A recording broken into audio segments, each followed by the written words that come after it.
महाराष्ट्र स्वराज्य पक्षाची जे अधिकृत उमेदवार आहे कुंडलिक बापू खांडे यांची आज पत्रकार परिषद झालेली आहे। नेमकं त्यांनी काय यावेळेस निर्णय घेतलेला आहे ते जाणून घेऊयात। बापू काय सांगाल, पत्रकार परिषद घेतलेली आहे, काय नेमकं निर्णय घेतलेला काय सांगाल?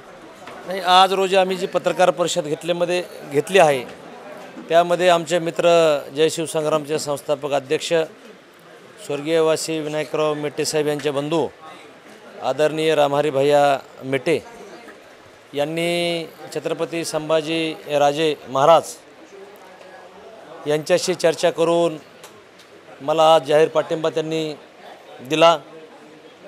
त्यामुळे माझं नक्कीच बळ वाढलेलं आहे, कारण स्वर्गीय विनायकराव मेटे साहेब यांच्या खांद्याला खांदा लावून त्यांनी बीडमध्ये सगळं काम बघितलेलं आहे। विनायकराव मेटे साहेब यांनी मुंबईला असताना सर्व कार्यकर्त्याची फळी असेल, तिथली टीम असेल, हे सगळं रामहरी भैयाच पाहत होते आणि त्यांच्या या निर्णयामुळं माझ्या विजयामध्ये एक अतिशय चांगल्या पद्धतीची भर पडली। त्यामुळे मी सर्व रामहरी भैया मेटे असतील, त्यांचे सर्व सहकारी असतील, त्यांचे सर्व इतर राजकीय पक्षाचे त्यांचे पदाधिकारी असतील, त्यांचे मनापासून एक उमेदवार म्हणून मी खूप खूप त्यांचे आभार व्यक्त करतो आणि त्यांना धन्यवाद देतो की तुम्ही मला माझ्या पाठीशी खंबीरपणे उभा राहून मला आशीर्वाद दिला।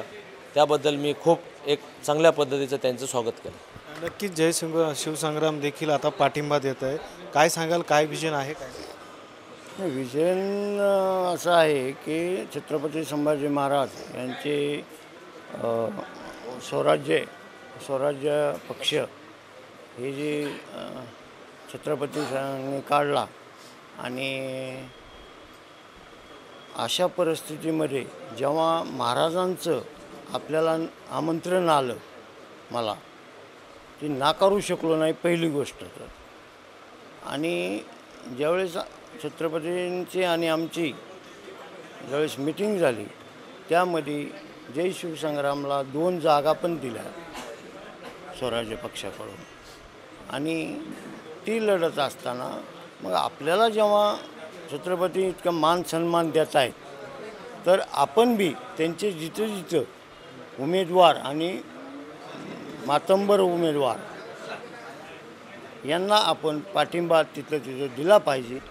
हाच एक उद्देश ठेवून इथं बीडमध्ये बी कुंडलिक बापू हे सर्वात मला चांगले आणि मातंबर आणि पुढे गेलेले ह्या बाकींच्यापेक्षा दिसले, म्हणून आज त्यांना जय शिवसंग्रामचा पूर्णपणे बीड मतदारसंघात पाठिंब्याने एक चर्चेला उदाहरण आहे। तुमच्याच कुटुंबातील एक व्यक्ती ज्योती मेटे जे असतील त्यात देखील मैदानात आहेत, मात्र तुम्ही इकडं सपोर्ट देत आहात, काय सांगाल?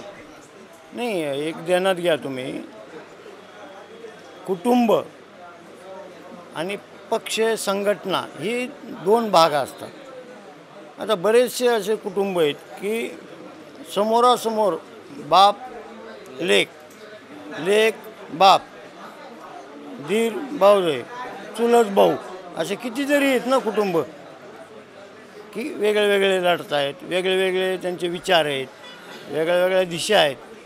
पण ते काय कुटुंब वेगळं होतं का? ते वेगळे विचार, वेगळे लढले, वेगळेही केलं म्हणून ते कुटुंबातच राहतात ना।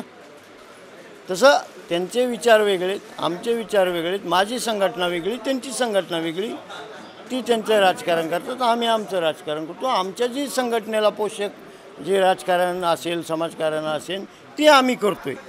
म्हणून आज आम्हाला जी पोषक वातावरण वाटलं कुंडलिक बापू खांडेचं, त्यांना आम्ही सपोर्ट केलेला आहे। नक्कीच यामध्ये पॅन्थरच्या माध्यमातून देखील आपण या ठिकाणी सपोर्ट देत आहेत, आपण देखील एक उमेदवार आहात, काय सांगा? बीड विधानसभा मतदारसंघामध्ये 3ऱ्या आघाडीचे, महापरिवर्तन आघाडीचे आणि आदरणीय छत्रपती संभाजीराजे भोसले यांच्या पक्षाचे अधिकृत उमेदवार कुंडलिकजी बापू खांडे हे अधिकृत असल्यामुळं आणि आमची संघटना 3ऱ्या आघाडीमध्ये विलीन असल्यामुळं, सोबत असल्यामुळं, मी जरी ऑल इंडिया पॅन्थर सेना अपक्ष पुरस्कृत उमेदवार म्हणून जरी अर्ज मी या ठिकाणी दाखल केला असला तरी माझ्या नेत्याच्या आणि संघटनेच्या प्रोटोकॉलच्या पुढं मी जाऊ शकत नाही।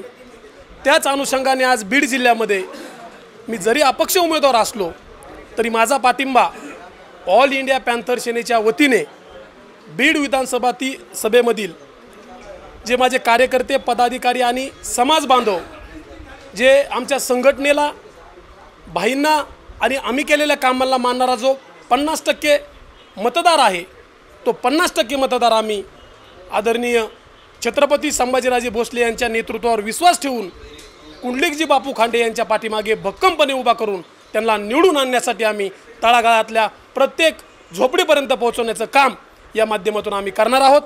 त्याच अनुषंगाने मी आज ऑल इंडिया पॅन्थर सेना बीड जिल्ह्याच्या वतीने त्यांना आमचा जाहीर पाठिंबा आहे असं मी जाहीर करतो. नक्कीच बापू, नेहमी तुम्ही म्हटलेलं गेलं की क्षीरसागर मुक्त बीड जिल्हा करायचा आहे. आता ही तुमच्यासाठी ताकद एक द्विगुणित होते, त्रिगुणित ताकद होती, काय सांगाल?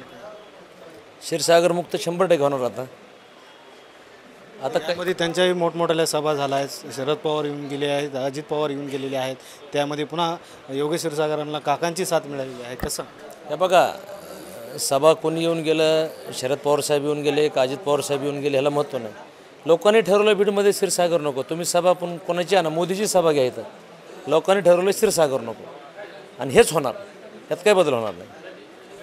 नक्कीच पाहायला मिळतं या ठिकाणी. आता त्यांनी त्यांची भूमिका स्पष्ट केलेली आहे. यामध्ये जय शिवसंग्राम आणि पॅन्थर सेनेच्या माध्यमातून देखील आता कुंडलिक बापू खांडे यांना ताकद मिळाली आहे. नेमकं आता या कशा पद्धतीने निवडणूक होणार हे देखील पाहणं गरजेचं आहे. लोकाशा टीव्हीसाठी रोहित दीक्षित, बीड.